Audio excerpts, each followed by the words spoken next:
Hello everyone, and welcome back to the Brightworks.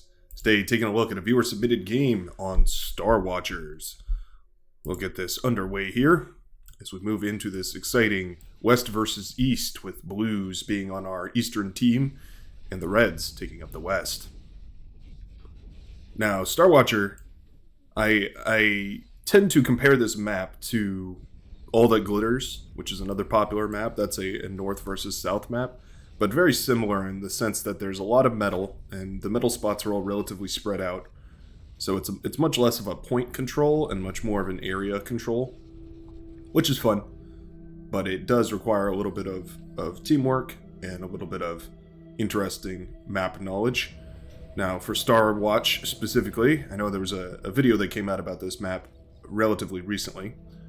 These ponds here, the little bodies of water, can be crossed by both vehicles and bots, and hovercraft, of course.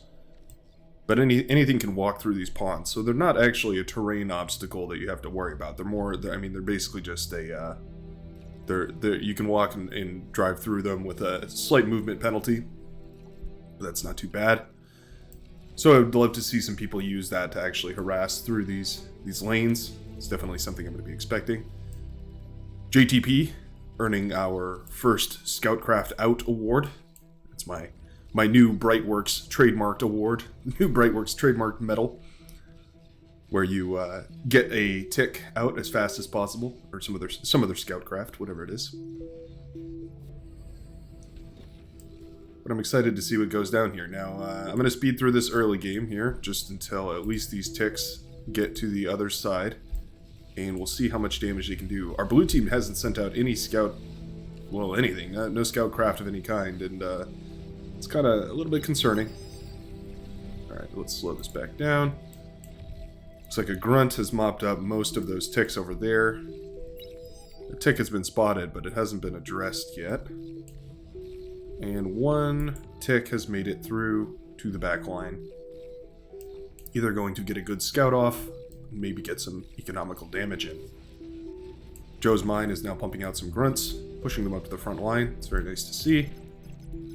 Looks like our tick back here has decided not to harass. Oh, there was a tick that made it up onto this mountain here. That's interesting. Maybe we'll see that come into play later on. Okay, so Green, who is orange, it's confusing, but he's going to be able to use this tick to burst down a few of these metal extractors. Maybe able to get some solar panels too, or rather some wind turbines. Always get those mixed up in my head, even though they're very distinct.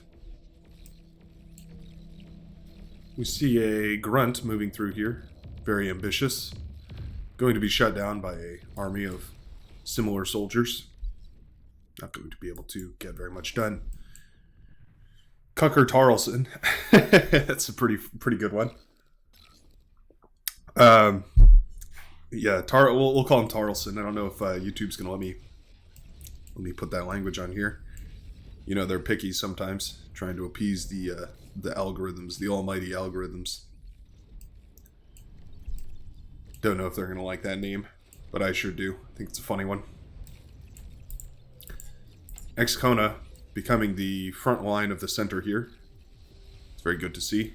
It's a very important task. I'd like to see him taking it on. Do you see these builders? I think this is slowly becoming my favorite way to push front lines here, is you send your commander forward and have him start building around on the front line, and then you send a construction bot somewhat behind it to fill in the mexes and get you all that economy that you need. That's sort of become my de facto for these open area maps. My voice has been going a little sore recently, so I'm trying to relax it, trying to keep it calm. It's a difficult ailment when you're a commentator. But I've got a nice drink with me here, so hopefully we'll be able to work our way through this. Trimbill sort of just harassing this lower lane here. I do like to see that. These flashes are quick enough to keep up with the bots.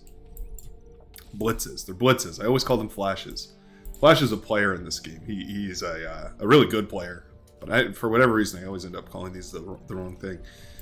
Early gunship comes out. Oh, that's interesting. These are, well, you know, don't want to hurt their feelings too badly, but they're not great. they're kind of weak.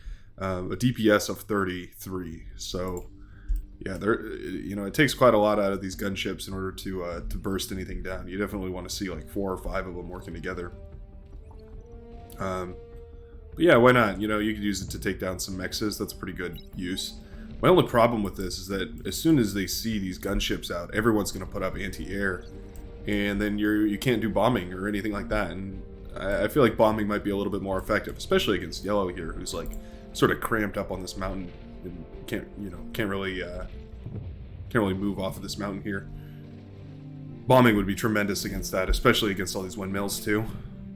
So the gunships are good, but I think you're kind of sacrificing bombing, which would be a lot better. Something to keep in mind for your own gameplay.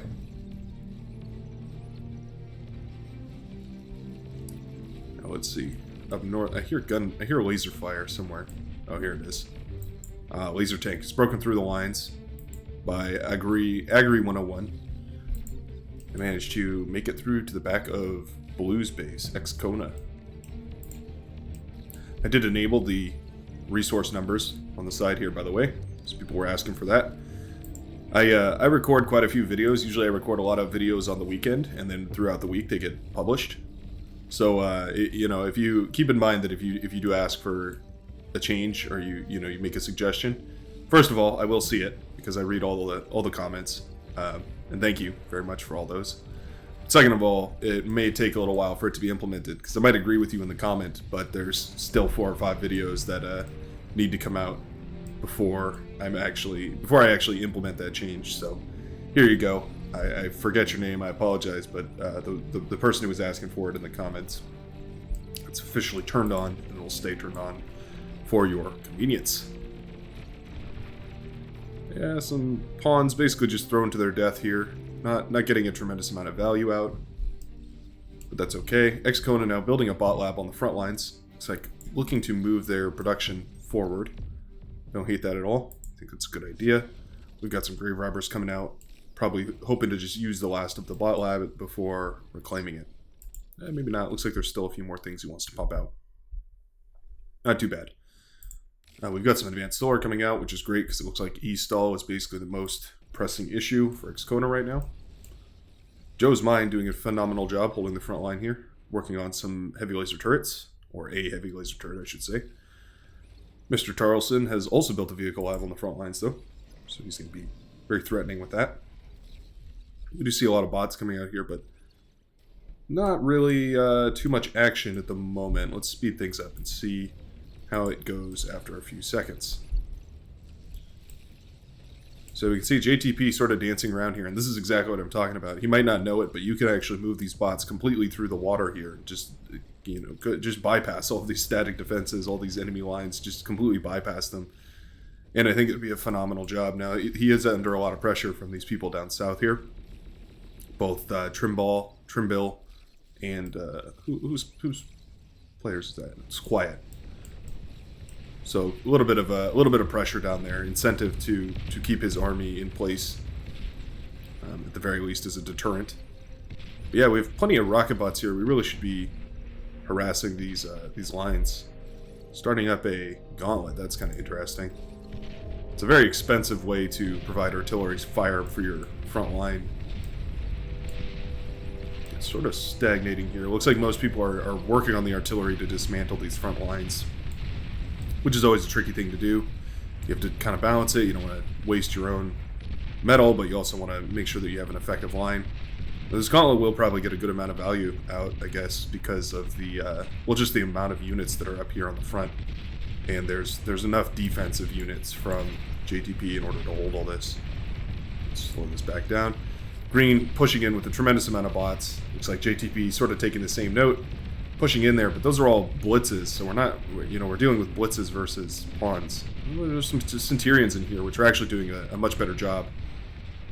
And they managed to burst down with their little lasers, all that enemy blitz fire. Now, it's absolutely necessary that all this gets reclaimed. 4,000 metal in corpses lying on the battlefield there. So we absolutely critically need to see all this get reclaimed. I would also like to see these units push up here and take out this gauntlet up here on the northern half of this mountain.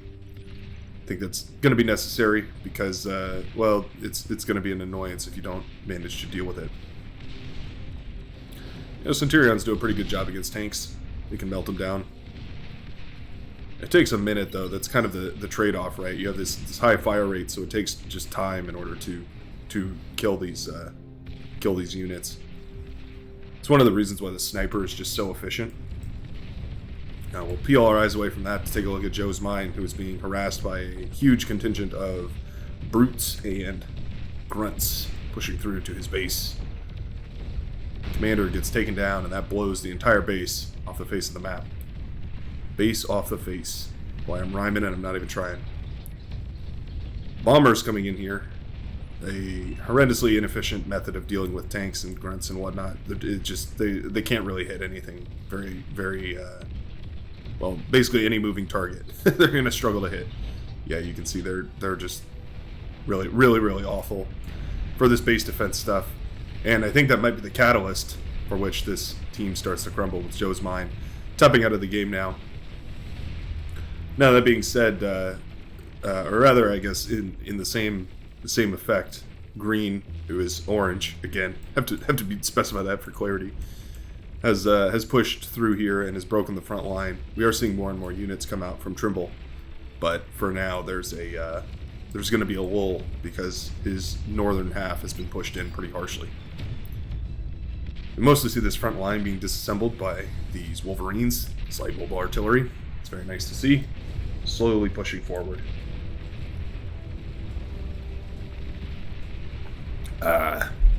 Agua fresca.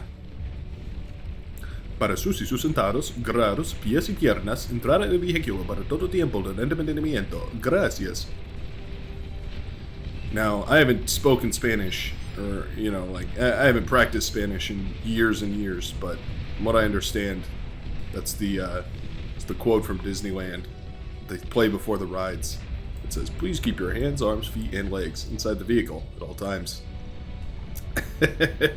Not sure why that sticks in my memory. I've got an odd memory for that sort of thing. I've got a pattern seeker's brain with a bizarre memory, a bizarrely organized memory. Bombers here taking out some frontline defenses, but the front line isn't even there anymore. These bots have basically pushed it all the way forward here. So these bombers are kind of not really getting their most efficient trades out here. They could have absolutely gone for these windmills back here, any of these energy converters, these construction turrets, which are all really close together. Huge energy farm over here. All these windmills would be a tremendous target for bombing that we don't see a scout for. So that's, if you haven't watched my bombing tutorials, go check those out, and maybe it'll convince you to subscribe. We're almost to 600 now, which is phenomenal. But if you want more info on bombing specifically, go check out those tutorials. But the short of it is, you basically want to make sure that what you're doing is like targeted. Right? You don't want to just bomb an area. You want to bomb some specific target. And so for that, you want to scout. Right? That's what it all boils down to. Anyways. Now, when you have this many bombers, I guess it doesn't matter. You can just carpet bomb an entire area off the face of the map, and you don't have to worry about it. So I guess that's not terrible. Bomber is my scout. Yeah, he's just attack clicking and just dragging wherever he feels like putting a bomber. It's pretty effective, and most of that is just because there's 400 bombers here. If you don't, how many bombers is that really? It's actually gonna accurate number here. 43 bombers. I mean, when you have that many, it's hard to go wrong, right? There's no air defenses. Yeah, this is pretty it's pretty brutal. All those windmills are gonna chain react with each other. Yeah, look at this bomber storm. So this game was looking pretty bad for the Eastern team, and absolutely brought back from the brink of destruction by this amazing bombing run here. It just wiped everything off the back line of this map. I mean, pink was devastated, red was devastated, hot pink was devastated. Now yellow's being targeted down too. there is not much left for this Western team here. That is crazy.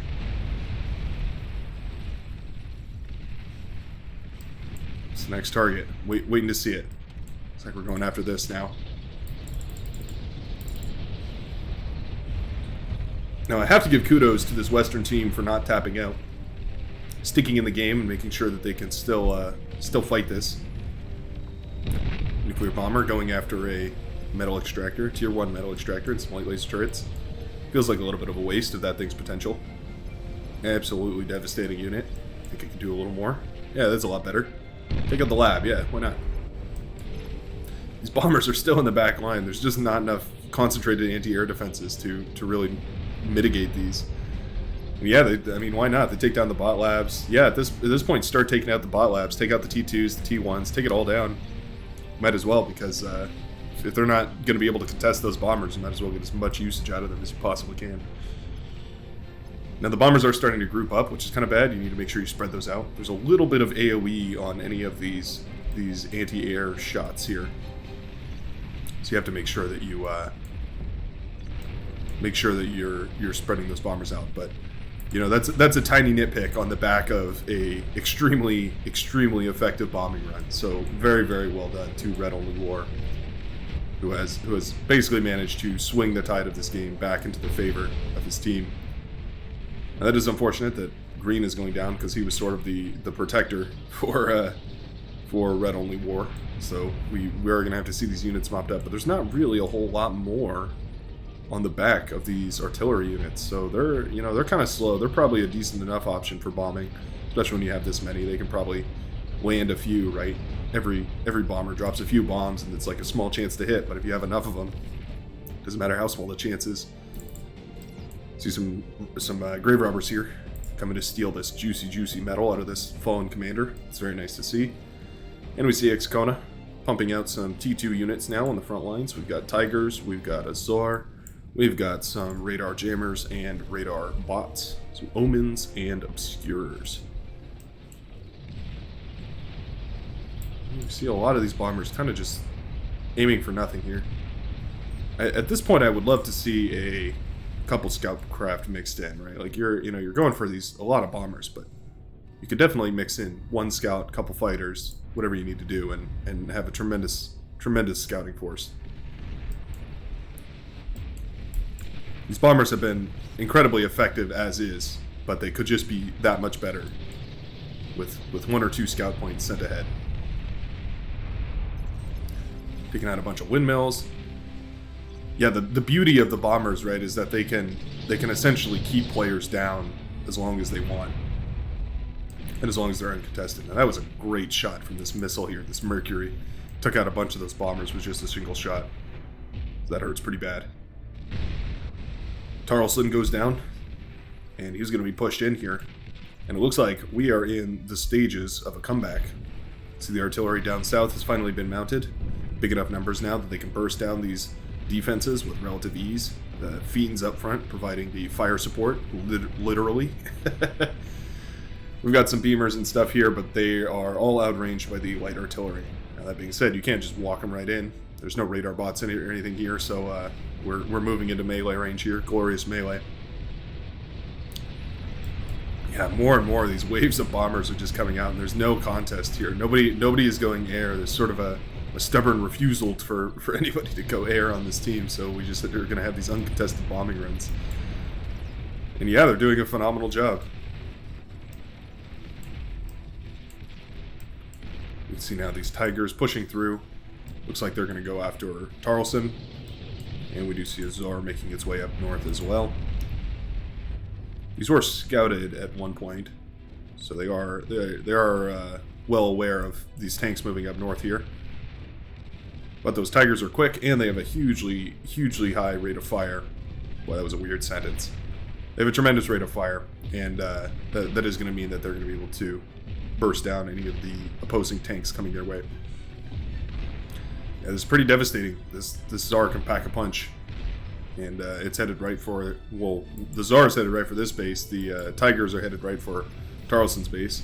Tarleson's stalling on energy, so he doesn't actually manage to get the the D-gun on all 3 of those Tigers. One of them makes it through to his back line here. It scouts the nuke, of course, which is one nice thing. Yeah, it's hurting their commander, though. Definitely don't want that. See, looks like it'll get some energy converters over there. Always nice, of course. Oh, I hear the snipers. Where are those at? Oh, they're here. Were these enemy blitzes that ran through, or oh no, these are for the Western team. These snipers. So it looks like most of this artillery must have been shut down. Looks like we got some gunslingers with some centurions, with some welders, with some snipers. Just an all-around army composition. Not focused one way or another, but general enough that it can handle basically any situation, which is pretty good. Yeah, this Tiger being a tremendous pain in the neck. We do see these Mercuries here now to shut down a lot of these bombers, and they're doing a decent job. They are a charged up missile system though, so they take a minute before they can fire. So once they're exhausted, there's not a whole lot more you can do. A lot of artillery pieces have moved in to harass this base here. Sort of odd that the artillery is kind of serving on the front line here, but you know, we use what we have, right? Got to be resourceful. Come on now, focus down this fusion reactor. No, I don't know why we changed targets there. Yeah, there we go. Oh, come on.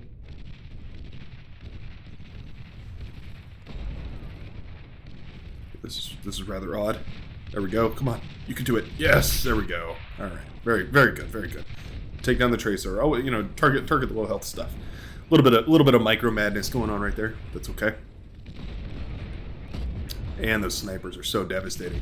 Where once there was a contingent of 5 or so medium tanks, there now stands, well, nothing. Quite literally nothing. Yeah, that's the power of those snipers. They're devastating. And there's this huge open lane right here, and I don't know if the blue team knows it. Looks like they're pretty much aware. Yeah, they kind of have a good scout of where everyone on the map is. The fighters are coming forward. And we are moving up to T2 bombers now. Very nice. These bombers can do the same job, quite a bit more efficiently though. Oh, those snipers. Look at them, just tear everything apart.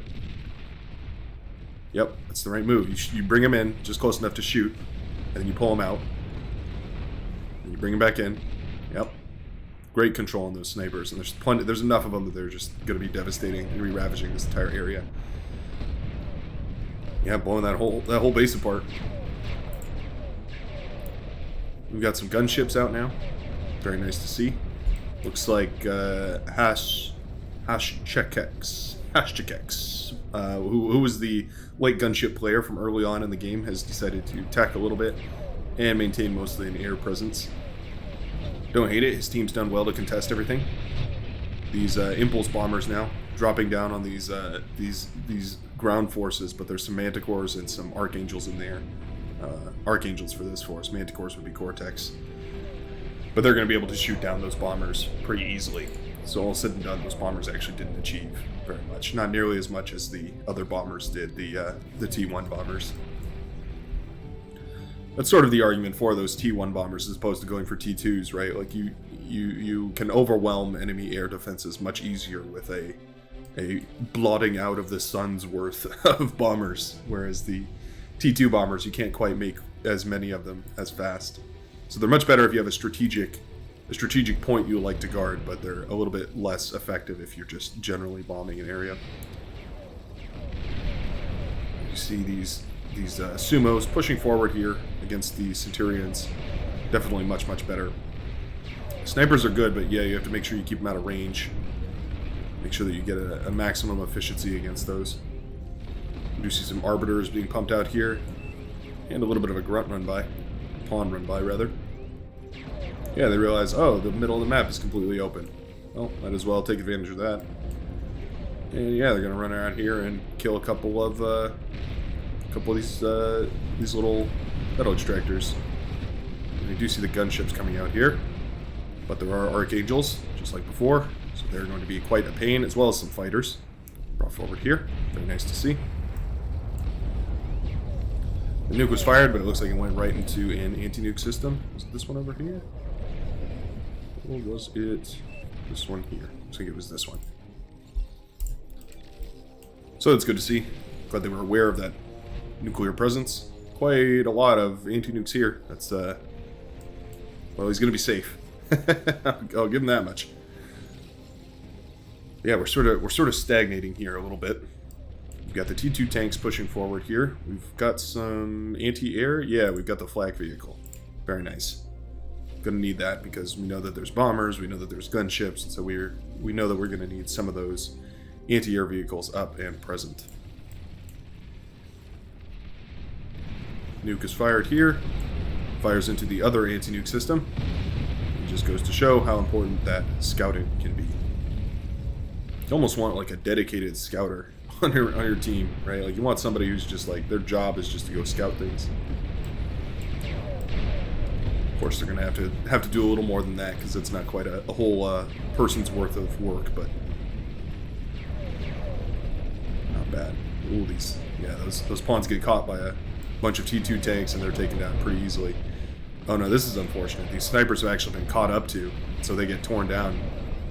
Yeah, they're going to be pulled apart by all of these. Well, oh, we've got some spiders in here, some termites, but also all the sumos and the thugs. That's the name of those. I'm forgetting the names here. Too many of them. Waiting to see what lines are going to be pushed next. Looks like we've got some welders with jammers, sniper support, all that good stuff moving into the front lines here.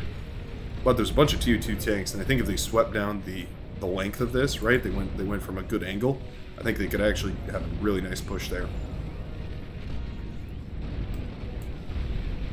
We're seeing some T2 units coming out here, and they're actually getting pretty close to this base. There's plenty of units to respond here, but we do need to see those units respond, right?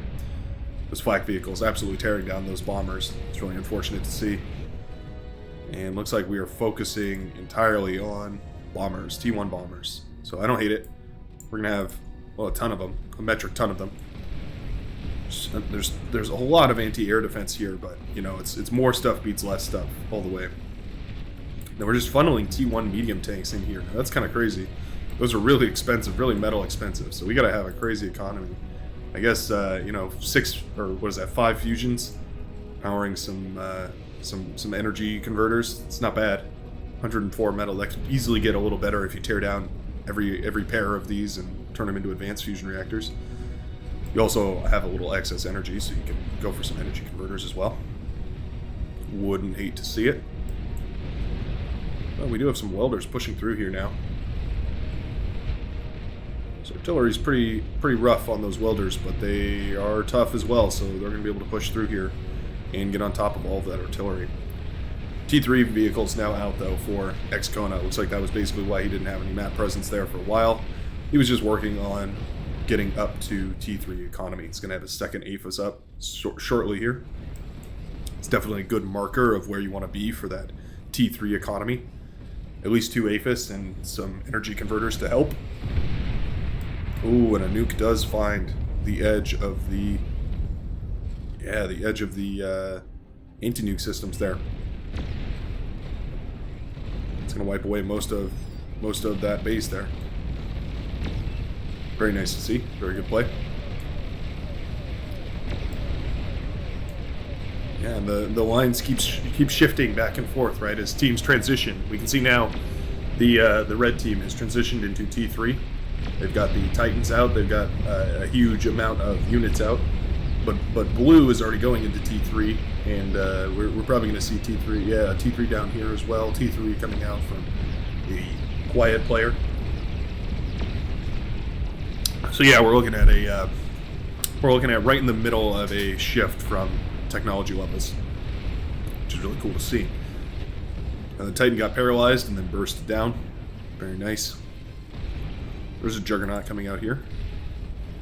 This is going to be enough to hold the front line, though. Well, with the help of some Razorbacks, it definitely will be. Although those snipers are pretty devastating.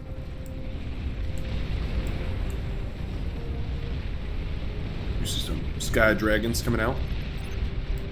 Green laser Sky Dragon. The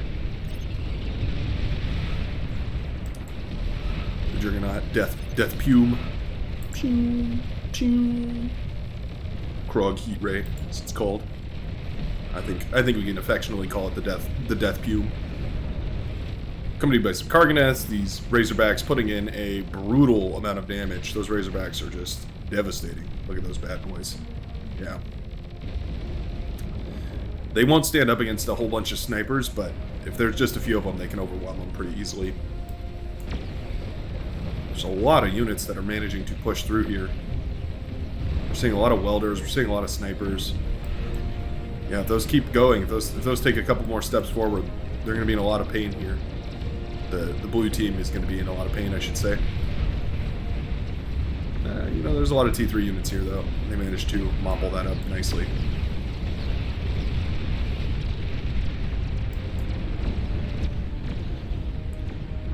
We've got some economy coming up here, but I definitely recommend switching out of the regular fusion reactors and switching into advanced fusion reactors. They're a lot more expensive, but they're a lot more efficient too. Also, take your slider and move it down a little bit because your energy reactor or your energy converters they're bubbling like that because you're jumping up and then you're stalling. Not you're stalling. You're sharing a lot of energy. That's the word I'm looking for. You're sharing a lot of. Oh, there he goes, right there. Okay, yeah. So you can see all these energy converters actually kick on, and then you're looking a lot better there. Good job. Now we do see the era of the T1 spam. New clans on this poor Karganeth. Shrugs it off with 0% HP. The Razorbacks have been pushed back. They've been razored back. Does that sound right? Ooh, nuke landed right there. Took out a bunch of those forces. And we see suddenly this Titan surrounded by enemy fighters. And the Juggernaut stands firm. A bastion of safety. Yep, Razorback pounces on these snipers and gets a great hit in. Now we need to see some either reclaim or some resurrection happening here. There's a lot of T3 units that are left on the ground. There's a lot of metal left on the ground there, so I think we definitely need to start seeing some res bots pumped out, some Lazarus with some Grave Robber. But a ton of units have pushed through here and actually absolutely devastated Red Only Wars base. All those fusions go up in smoke, and I think this base is going to be toast as well.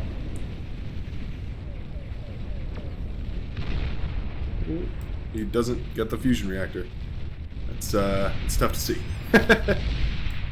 Wow, it lives. That's crazy. The fusion reactor of all things lived.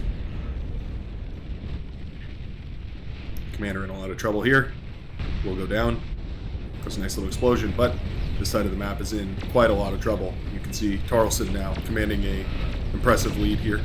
We've got a lot of these strategic bombers coming out, moving forward. And there was no need for air defenses because this team had, well, they hadn't been bombed quite nearly as harshly. So they ended up with a lot less air defense, so those bombers managed to actually squeak through properly. Yeah, that is tough to see. That's a lot of build power down the drain there, so a lot of these units are going to be built a lot less swiftly, a lot slower. That's the right word. There we go. Tripping on the words today. It is nice and early in the morning. Haven't had any coffee yet. Thinking I should probably go out and get some breakfast. Have a nice coffee. I hope you're having a wonderful day or evening whenever you're watching this. These videos do come out at midnight, my local time, so maybe you're up late. Maybe you should go to bed. Am I encouraging bad habits? Maybe. But do I have some of the awesomest fans? Also, yes. Snipers here, putting in the work. I love to cloak snipers and put them in the back line. Oh, and he gets a fusion reactor there. Maybe it's an energy converter? Whatever it was, went up in flames. Yeah, I love to cloak snipers and put them in the back line because they seem to just do a tremendous amount of damage out from nowhere, and then they just disappear. you're left looking back at your base like, what the hell? What just happened? Juggernaut dangerously low here, and it does go down, wipes out all of those forces.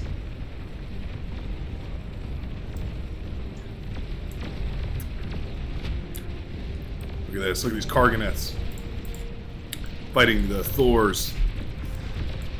Spider versus tank. Who will win?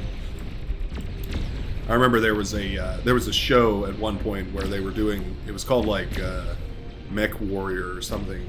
No, I think it's the anime actually.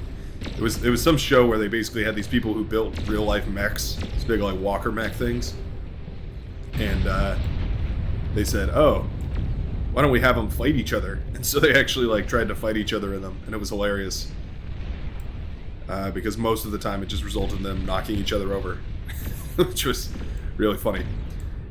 But this is pretty cool. We do see some of these Thors coming out here. These can be tremendously powerful, especially with their missiles, their EMP missiles. Something I feel like I don't see people use very often, but I would love to see more of because they're really, really fun. 2 Juggernauts out here, and you actually have to space your Juggernauts out. That's odd. Don't have that problem come up very often. But look at all these bombers coming through now. Yeah, they're going to be quite a handful. Yep, and they find the economy. They're dropping their bombs wherever they please. Yeah, they really could target one cluster of buildings here and this entire base is gone. But I guess they're content with not doing that. Looks like some of them are doubling back now. Yeah, okay.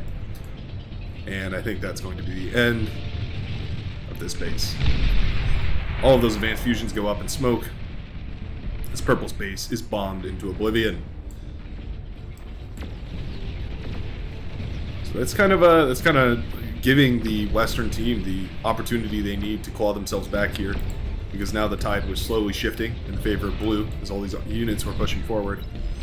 It's going to be close here because these blue units, they're looking pretty good, and if they can hold on just a little bit longer, they're going to be able to push all the way back into this base.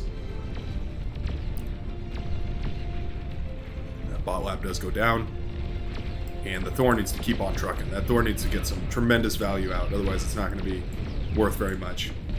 Check-X has been bursted down by those bombers as well, it looks like. Most of his economy, well, all of his economy has been taken out, aside from a few metal extractors. And we do see the anti-nukes have been disabled over here as well, so we could see some more nuclear launches coming out. But that's a lot of units. That's a couple Tsars. Was it 4? Yeah, I don't see any more. 4 Tsars and a Karganath pushing the front lines here. That's it's quite a lot. It's quite dangerous. Yeah, they find that advanced fusion reactor that was previously damaged, and they do manage to wipe it off the face of the planet.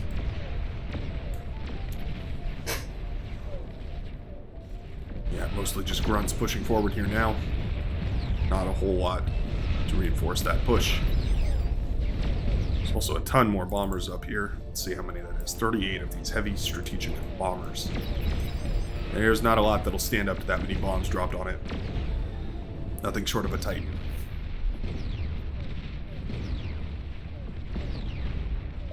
Karganaths, Tsars, and Tigers making pretty good work of this this line here, but I wouldn't put them up against this Titan. I would definitely say to start moving them around and just picking players off one by one. I think it'd be a much better use of your resources. And the Juggernauts are marching forward. We need to see nukes. I guess nukes are going to scratch them a little bit, but it's that's not going to do much damage against these Juggernauts. The nukes are very nicely tuned in this game, to the point that they do a tremendous amount of damage, but also they aren't game shifting in the late game, right? Like they're balanced in such a way that you can use them without having to abuse them, so to speak. It's Titan facing off against 3 Juggernauts. It's got to be a crazy fight, but air support does arrive in the form of 4,000 impulse bombs dropped from the high heavens. Yeah, I don't really think you got to target down one of these at a time. Not a bad idea though. These bombers, they do pack quite a punch. It's like 1 or 2% for every load of bombs that's dropped, based on how many of them actually connect. So one of those Titans, or rather one of the Juggernauts, goes down, and of course that damages the other Juggernauts as well. And so we see this guy pretty low on health. And not dead yet though, so we are going to have to see it brought down by something. Sprinters, I mean, not the best option there is, but again, we got to use what we got, right? So the sprinters look like they'll basically be able to tear this down eventually. There it goes. And every one of those explosions also takes out quite a few of these bombers as well, so we're slowly dwindling on those. But I think the final Juggernaut will be brought low. Tons of units pushing through here, Karganets and Tsars and whatnot. But they're kind of being funneled into a, well, kind of a pointless area, right? Like, this area is already destroyed. We need to either go south or go north, one way or another, so that they can actually get some effective use in. More Thors and a Titan have actually made it pretty far into the front line here. Not far enough to be game ending, though. They really need to just keep pushing backwards as quickly as they can. They're all just stalled here. Don't like to see it.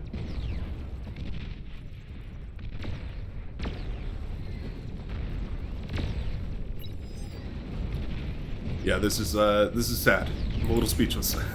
These could have been so much better, and they just were not.